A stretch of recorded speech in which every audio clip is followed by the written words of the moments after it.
Good morning and happy Saturday, everyone. I hope you're enjoying your Saturday morning in your footed sleeper pajamas, snuggled up with hot cocoa puffs, Cheerios, and watching Sunday or Saturday morning cartoons. We are starting a new section today of Allow Me to Introduce. This is part 4, and it's my introductions to a few works on thelemic magic. And I hope you'll enjoy that. I put up my big poster of Revolt of the Magicians, and I replaced what I did have up, uh, which is this framed thing right in back of me. And back in 1998, I joined the Masons, and many of the obligations that Masons take is on their holy book. Uh, they take an oath on their holy books. And so my holy book is Liber Al Vel Legis, or the Book of the Law, which we'll talk about in this thelemic magic section. But while I had it out and before I put it away, I wanted to show it to you.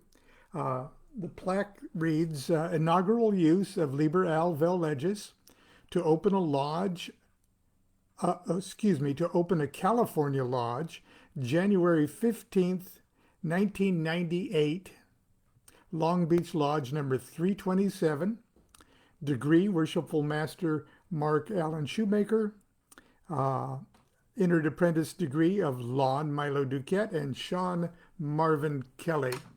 And there's a picture of my Liber Al Vel Legis with the square and compass on the top. And there's a goofy picture of Sean and I with the Worshipful Master. So it's kind of a little historic thelemic footnote, if you will. So anyway, here is the little introduction to the section of thelemic magic. It starts off with, the law is for all. Do what thou wilt shall be the whole of the law. Love is the law, love under will. Behold, the rituals of the old time are black. Let the evil ones be cast away. Let the good ones be purged by the prophet. Then shall this knowledge go aright.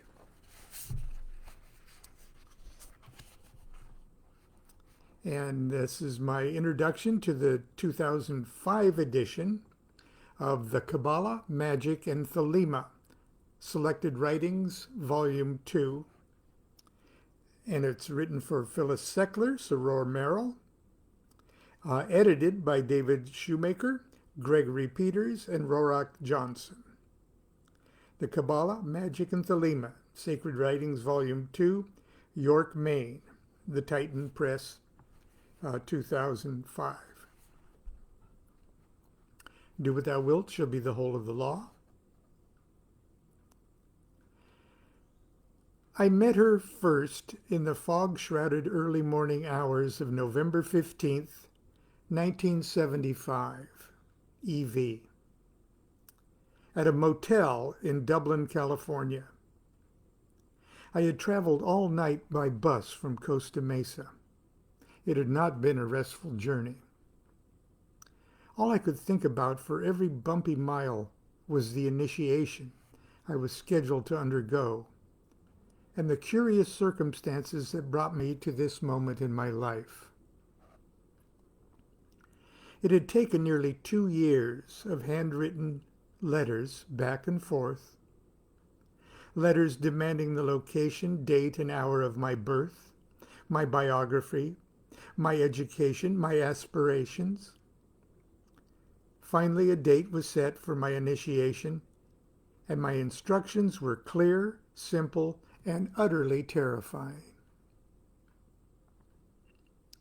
As the bus neared Dublin, I was to tell the driver I wanted to be let off at a particular intersection near a certain motel.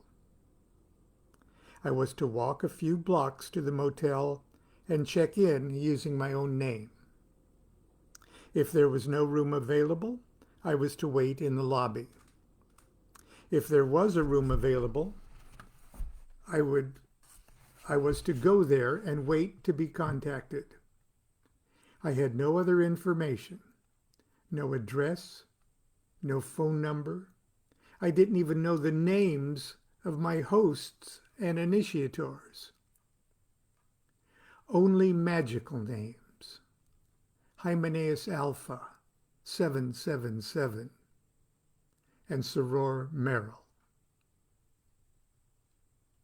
As I looked out the bus window at the cold moon rising over the abyss that is the San Joaquin Valley, it occurred to me that should I fall victim to foul play, should I vanish from off the face of the earth, if my initiators were the insane remnants of some satanic Aleister Crowley cannibal cult, should they choose to rape me, eat me, kill me, something I was not completely convinced was not part of the program, my poor wife wouldn't even have a clue to give to the police. I didn't know it at the time, but Hymenaeus Alpha and Soror Merrill were having their own doubts about me. And that the reason for all the cloak and dagger dramatics was the very real concern that I might be a dangerous person. In the months prior to my initial inquiry note, some very scary things had taken place in California. The homes of several prominent people, elderly former students of Aleister Crowley, had been burgled and their priceless collection of Crowley books and magical articles stolen. The neon sign in front of the motel beamed a welcoming vacancy, and shortly after I awakened the poor manager and checked in, I found myself stretched out comfortably on top of a not-so-hard bed. I immediately fell asleep and dreamed the most disturbing dream of saggy-titted old women with poorly dyed red hair and a priapic old Englishman in goat leggings carving up my raped and murdered body and devouring my limbs with mint sauce. Lon, I heard a woman's voice distinctly and forcibly calling my name. I woke up and jumped off the bed. "Coming!" I shouted through the door.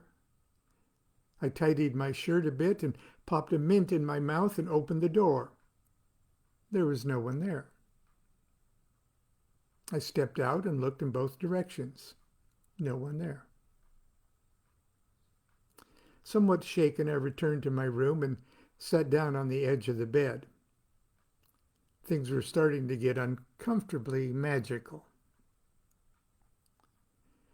I heard that voice as loudly and as clearly as if someone were standing right outside the door. I was hesitant to try to go back to sleep, but eventually stretched out again. As soon as my head hit the pillow, the phone rang, irritatingly loud. I picked up before it could wound my ears a second time. "Hello?" I answered, almost as a question. "Lon DuQuette?" It was the voice of the woman who wasn't at the door. By now, I wasn't surprised at anything that was happening. "Yes?" "Have you eaten?" She didn't sound like a cannibal. "No," I admitted. "Have you?" About a half hour later, a knock on my door told me of flesh and blood Soror Merrill was on the threshold. When I opened the door, we both heaved a sigh of relief. I, because she was not a saggy-titted old woman with poorly dyed red hair, and because I did not appear at the door with a butcher knife and an "I am the Antichrist" tattooed on my forehead. She took me to her home, a place I can only describe as a magical gingerbread house, surrounded by beautiful gardens. The rooms were full of art and books and comfortable furniture. I was so very relieved. She was wonderful, knowledgeable, and wise. I bombarded her with questions that she answered candidly. Our conversation naturally turned to the subject of Liber al vel legis, the Book of the Law. A year or so earlier, I had followed the instructions, or at least I thought I was doing so, laid out in the Class A comment on the text. I destroyed my first copy of the book after first reading. I asked her, why did I have to destroy my copy of the Book of the Law after first reading it? Her answer was this: you've got an obedience streak in you, dear. You're going to have to watch that. I had found my teacher. Phyllis Seckler would be my formal AA contact, and also my dear sister in the OTO, which was led at the time by her then husband, Grady Lewis McMurtry, Caliph Hymenaeus Alpha 777. I would take my first two OTO initiations, my Minerval and First Degree, in their home in Dublin. Shortly after my First Degree initiation, I wrote a little poem called Water Closet, Caliph's Advice, which I wrote to immortalize his answer to my question. What advice can you give to a young magician first starting out on the path?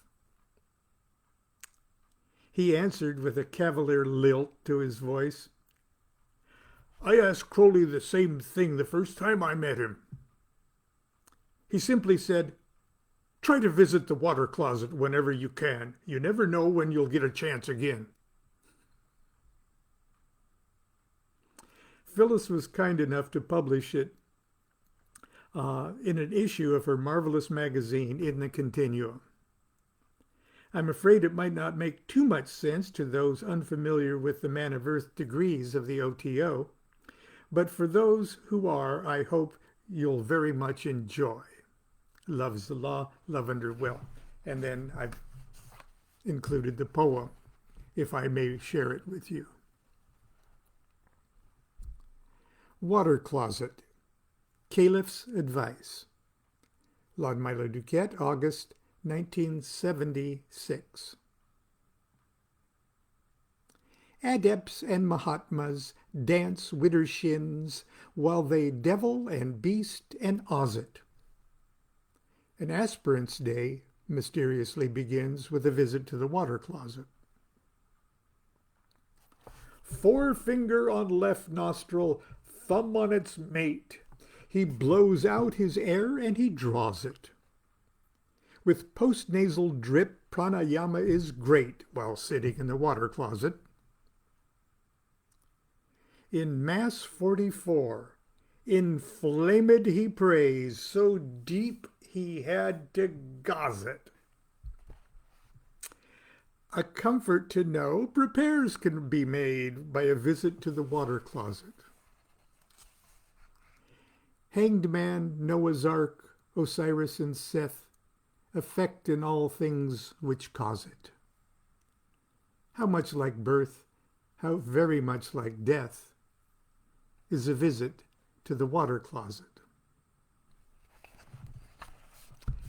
And that's it for today. Tomorrow, I'll read the foreword to my good friend Rodney Orpheus's Grimoire of Thelema. And until then, get out, well, stay in, or if you get out, be very, very careful and good to yourself and good to each other. Do what thou wilt shall be the whole of the law. Love is the law. Love under will.